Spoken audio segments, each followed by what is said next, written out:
ଗୁରୁ ଇଷ୍ଟବୃତ୍ତି ଏ ଯୋଉ ପଞ୍ଚ ମହାଯଜ୍ଞ ଦେବଯଜ୍ଞ, ଋଷି ଯଜ୍ଞ, ପିତୃଯଜ୍ଞ, ନୃଯଜ୍ଞ, ଭୂତ ପିଶାଚ ଯଜ୍ଞ। ଦେବଯଜ୍ଞ ମାନେ ଆମେ ଯେତେବେଳେ ଯେକୌଣସି ଗୋଟେ ହୋମ ଯଜ୍ଞ ଘରେ ହୁଏ ସେ ସମୟରେ କଣ ହୁଏ ନା ପ୍ରତି ଦେବଦେବୀଙ୍କ ନାଁକୁ ଉଚ୍ଚାରଣ କରି ଘିଅ ଆହୁତି ଦିଆ ହୁଏ, ତାକୁ କୁହାଯାଏ ଦେବଯଜ୍ଞ।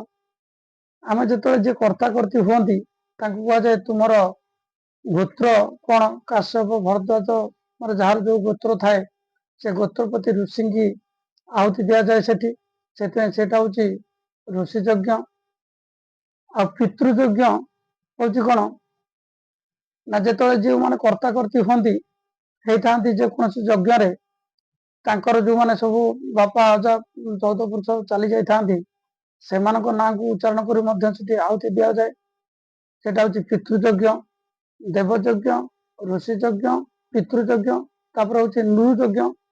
ନୃଯଜ୍ଞ ହଉଛି କଣ ନା ଆମେ ଆମେ ସମାଜରେ ଯୋଉମାନେ ଆମ ମାନଙ୍କର ଯୋଉମାନଙ୍କର ଦୟାରେ ଆମେ ବଞ୍ଚିଛେ, ଆଜି ଆମେ ସାର୍ଟଟେ ପିନ୍ଧଛେ, ମୋବାଇଲଟେ ଧରଛେ, ଖାଦ୍ୟ ଖାଉଛେ, ମନେକର ଜଣେ ଚାଷୀ ଯେ ଆମେ ଧାନ ଦେଲା କି ଚାଉଳ ଦେଲା କି ଯେକୌଣସି ପନିପରିବା ଦେଲା, ସେ କେତେ ଖରା ବର୍ଷା କାକର ସହିକିରି ତାକୁ ଦଉଛି।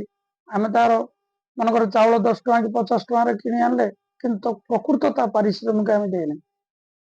ଏମିତି ଆଜି ଆମକୁ ଯୋଉମାନେ ସେବା ଦଉଛନ୍ତି ଏ ସମସ୍ତଙ୍କ ପାଖରେ ଆମେ ଋଣୀ, ତେଣୁକରି ଏହା ହଉଛି ନୃଯଜ୍ଞ। ତାପରେ ହଉଛି ଭୂତ ପିଶାଚ ଯଜ୍ଞ। ଆମ ଚତୁର୍ଦିଗରେ କୋଟି କୋଟି ଭୂତ ପିଶାଚ ଅଛନ୍ତି, ସେମାନଙ୍କୁ ମଧ୍ୟ ଆମମାନଙ୍କୁ କିଛି ସେମାନଙ୍କର ଉଦ୍ଦେଶ୍ୟରେ ମଧ୍ୟ ଆମେ କିଛି ନିବେଦନ କରିବା ଦରକାର, କାରଣ ସେମାନଙ୍କର ଆତ୍ମାର ମୁକ୍ତି ପାଇଁ ଏଇଟା ହଉଛି ଭୂତ ପିଶାଚ ଯଜ୍ଞ। ତେଣୁ ପ୍ରତି ଇଷ୍ଟବୃତ୍ତି ଭିତରେ ଏ ପଞ୍ଚ ମହାଯଜ୍ଞ ଅଛି।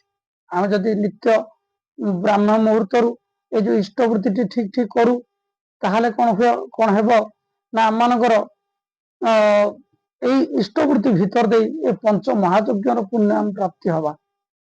ଜୟ ଗୁରୁ।